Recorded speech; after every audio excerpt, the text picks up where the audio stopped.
I took her a flea and tick corsage. I mean, she's no... That... Well, anyway, we got a good show now. How many are you going to be in...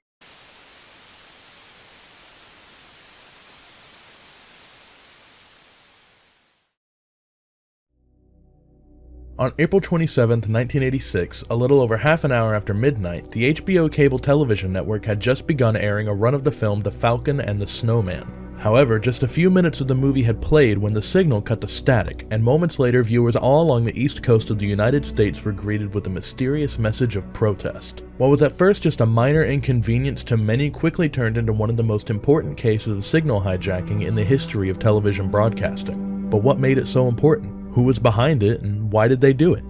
This is the signal hijacking of Captain Midnight.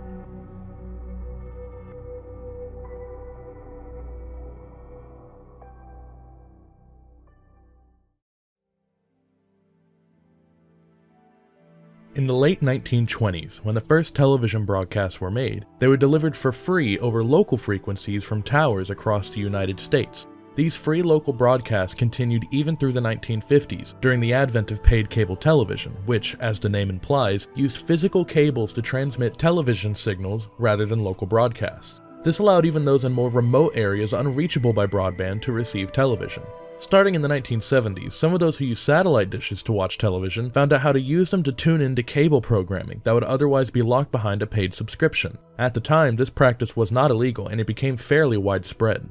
However, all this would change when in the mid-80s, many cable providers began scrambling their signals, preventing anyone with a satellite dish from accessing their programming without first buying a signal descrambler and a subscription. Oftentimes, the prices of subscriptions for satellite viewers was higher than the price of the same subscription for standard cable viewers, causing a significant controversy within the cable programming industry. And others are worried scrambled signals will lead to a cable monopoly. I've got 14 stations in New York City I can turn to. I can't find another cable system because at the corner of 4th and Forest, that's the only wire that passes by my door. Now, if that's not a monopoly, I don't know what the hell it is. Well, it's clear the issue will not be resolved any. On January 15, 1986, the HBO cable programming network began scrambling their broadcasts on a 24-hour basis and offering subscriptions to satellite dish owners for $12.95 a month. That's $32 in 2021, which was higher than most HBO cable subscribers. HBO also told satellite viewers that they would need to buy a signal descrambler for $395, that's nearly $1,000 in 2021, to continue watching HBO. If you own a home satellite dish, you may recognize this picture. It's scrambled. 12 hours a day we scramble the HBO satellite signal, so our programming looks like this, unless it's decoded. On January 15th, 1986, we'll start scrambling 24 hours a day.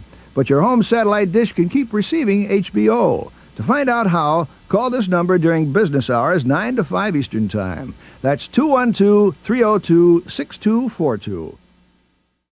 As a result, many satellite dish dealers had to close for business, and many satellite dish owners protested the use of signal scramblers, including one notable protest in which many members of the Satellite Television Industry Association directly urged Congress to help protect satellite transmissions. However, none of these protests had any lasting effect, and one lone uplink station operator decided to take matters into his own hands. In 1983, a man named John R. McDougal opened a satellite dish dealership in Ocala, Florida. McDougal Electronics was quite profitable for a few years, but after HBO began signal scrambling in 1986, his sales began to plummet. He reduced his prices wherever possible and took up a second part-time job working as an operations engineer at the Central Florida Teleport Uplink station. McDougal wrote many letters to federal legislators and spent a large amount of money hoping to spread awareness about protecting the television industry from excessive price gouging, but to no avail.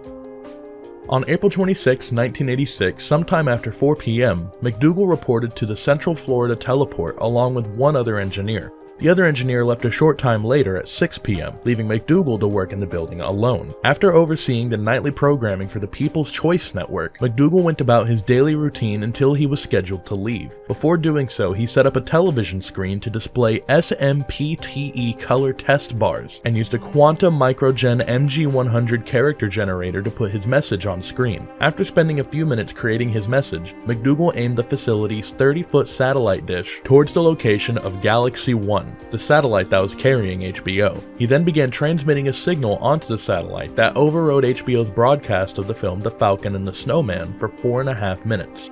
His message read as follows: "Good evening, HBO, from Captain Midnight. $12.95 a month? No way. Showtime and Movie Channel beware."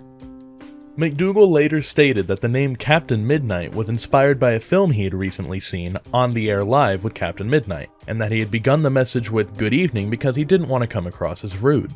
The message ends with what seems to be a warning to both the Showtime and Movie Channel networks to not scramble their signals as HBO was doing, but no further broadcast hijackings took place.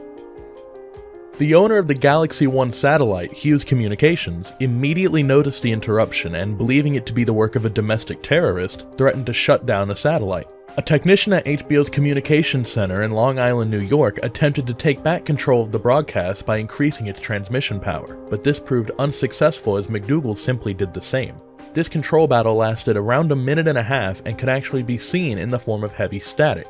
Eventually, due to fears that raising the power any further could hurt the satellite, both parties gave up and McDougal went home. He stated that he felt guilty for his actions the next day, but hoped that no one aside from those working at HBO noticed the jamming. However, he was later surprised to see it being covered on national news.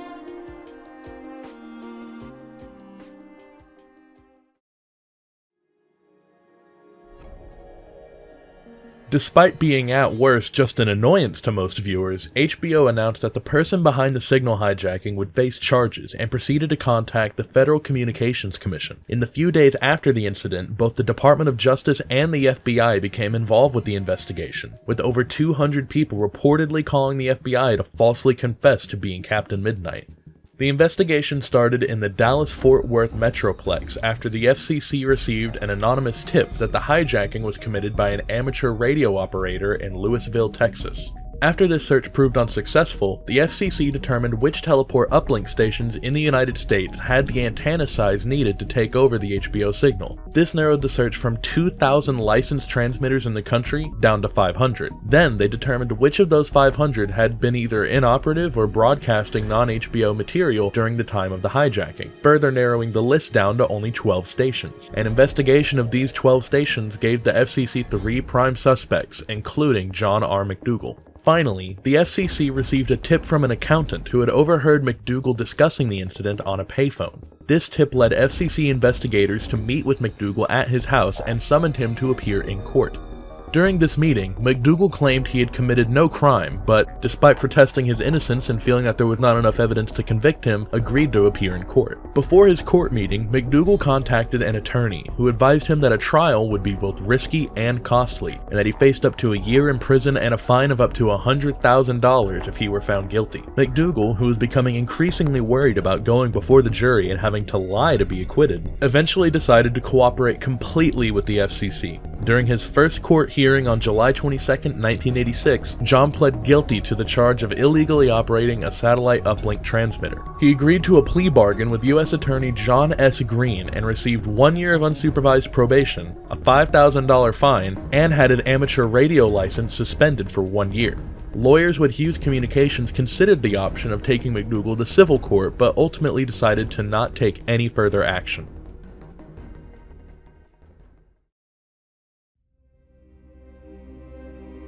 The effects of the Captain Midnight hijacking can still be seen today. As a result of the incident, the U.S. Congress passed the Electronics Communications Privacy Act of 1986, which made satellite signal hijacking a felony. The FCC then started implementing strict rules for all radio and television transmitters, requiring them to have an electronic identifier for tracking purposes. The FCC also worked with HBO to develop the Automatic Transfer Identification System, a communications protocol that allows satellite operators to identify unauthorized signals almost immediately. This system is still being used as of 2021. As of today, John R. McDougal still resides in Ocala, Florida, working under the McDougal Electronics name. In a 2011 interview with Network World, McDougal said that he didn't regret his actions, stating, "I do not regret trying to get the message out to corporate America about unfair pricing and restrictive trade practices. That was the impetus for doing what I did. That's the reason I jammed HBO. That's the reason I sent them a polite message. What I do regret is that I was young and fairly naive in the ways of the media. I didn't grasp the fact that no one understood my motives and that everyone would make assumptions. Had I known that up front, I would have been much more fervent in explaining my motivations. I had no animus, and I had no malice in my heart.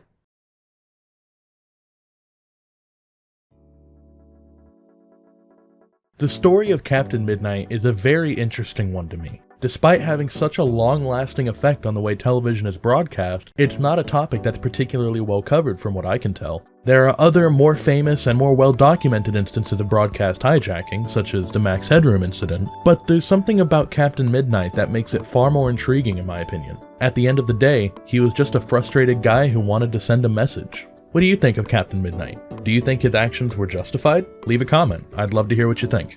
Thank you so much for watching, and until next time, take care.